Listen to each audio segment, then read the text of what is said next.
سلام دوستان، خوش آمدید به کانال پخت و پز های خانگی. ما امروز همراه با شما یک نمود چیپسی خانگی تیار میکنیم.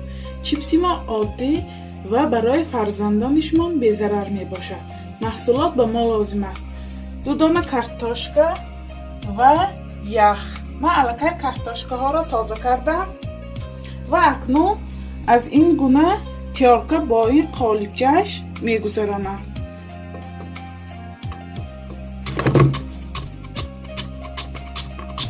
شما می توانید با کارت هم مهین ریزه کنید.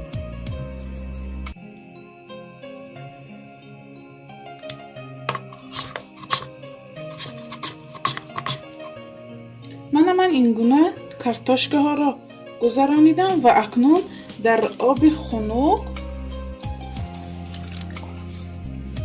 و یخ با مدت 5-10 دقیقه نگاه می‌دارم. ما کارتاشکه ها را از آب میگیریم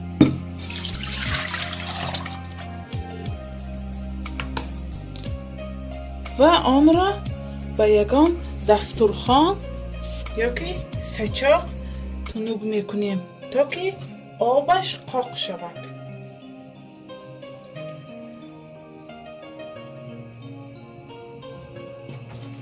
و بالای سچاقمان را این گونه میپوشیم.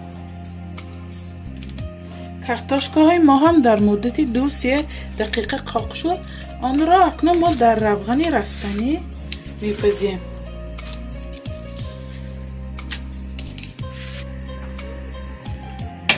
الکی روغن ما گرم شد. ما اکنون آنها را میپزیم.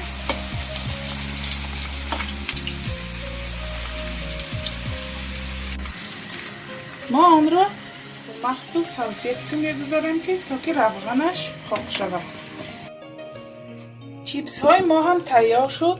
شما هم حتما برای فرزندان خود تیار کنید. و در آخر گفتنیم کانال ما را دستگیری کنید، یار و دوستان را دعوت کنید. خیر، تا ویدیوهای آینده در پناه خدا باشید.